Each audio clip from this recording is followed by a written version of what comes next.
Bismillahirrahmanirrahim. Assalamualaikum warahmatullahi wabarakatuh. Alhamdulillahirrabbilalamin. Dalam kesempatan hari ini saya akan menjelaskan tentang inkar as-sunnah. Namun pada kali ini seperti biasa saya akan menjelaskannya secara manual karena supaya beda dari yang lain. Oke, kita lanjut. Saya akan buat seperti mapping point. Kita buat dulu inkar as-sunnah. Inkar al-sunnah. Kita bagi menjadi 5 bagian. 1, 2, 3, 4, dan 5. Yang pertama adalah apa? Apa pengertian dari inkar as-sunnah? Kita bisa bagi menjadi 2 bagian. Yang pertama secara etimologi dan yang kedua secara terminologi. Secara etimologi, kata inkar berasal dari kata bahasa Arab yang memiliki beberapa arti. Di antaranya adalah tidak mengakui dan menerima baik di lisan maupun di hati. Adapun menurut etimologi dari as-sunnah, yakni adalah pengertian dari sunnah adalah secara etimologi bermakna sesuatu perjalanan yang diikuti baik maupun buruknya. Itu pengertian dari secara etimologi. Yang kedua secara terminologis, yakni inkar as-sunnah adalah suatu paham atau pendapat perorangan atau kelompok yang menolak sunnah Nabi Muhammad SAW sebagai landasan hukum Islam. Jadi kita dapat simpulkan apa itu inkar as-sunnah, yakni sekelompok atau perorangan yang menolak hadis Nabi sebagai hukum dasar hukum Islam kedua setelah Al-Quran. Lanjut yang kedua yaitu kapan. Kapan inkar as-sunnah itu? Kapan adanya inkar as-sunnah? Yakni bisa digolongkan sama 2. Yang pertama periode klasik. Yang kedua periode modern. Yang pertama periode klasik, yakni menurut Imam Syafi'i ada 3 kelompok inkar sunnah, yakni kelompok Khawarij, Syiah, dan Mu'tazilah. Dari periode klasik ini menurut Imam Syafi'i, golongan yang menurut mereka inkar as-sunnah, yakni ada 3. Yang pertama Khawarij, Syiah, dan Mu'tazilah.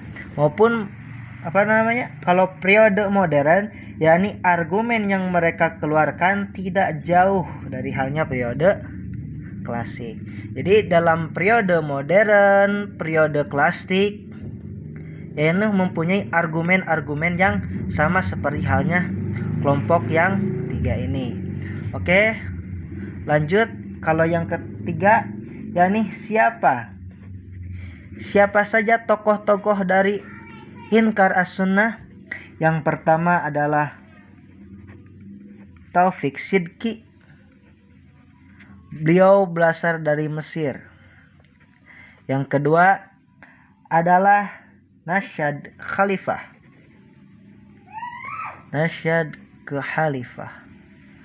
Beliau dari Mesir tetapi mukim ke Amerika.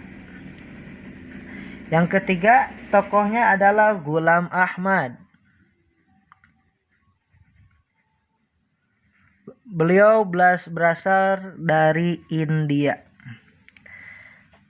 Lanjut, yaitu Hashim Ahmad.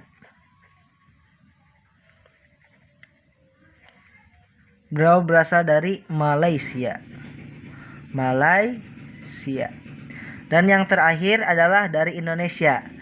Di Indonesia ada beberapa tokoh, salah satunya adalah Abdurrahman berasal dari Indonesia.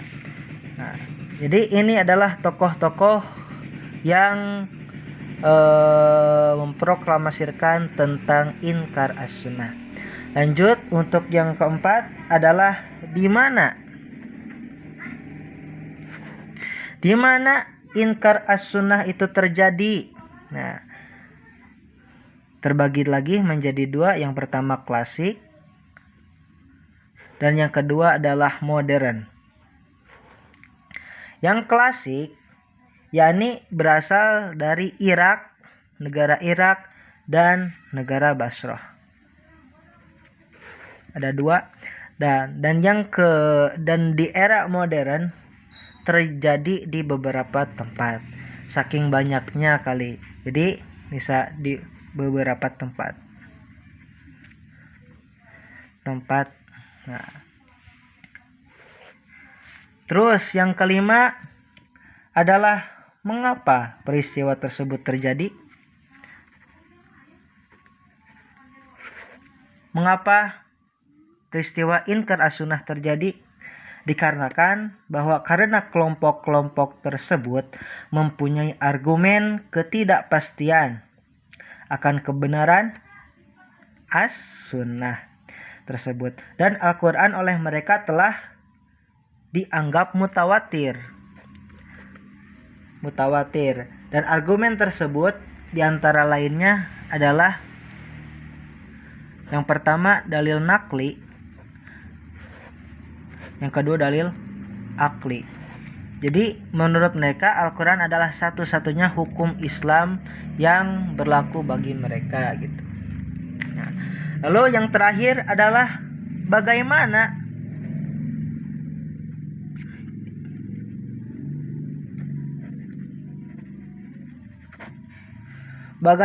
Inkar Sunnah muncul dan bertahan hingga sekarang? Nah, ini jadi pertanyaan. Dikarenakan mereka mempunyai argumen-argumen yang mereka anut dan dianggap benar. Seperti yang terjadi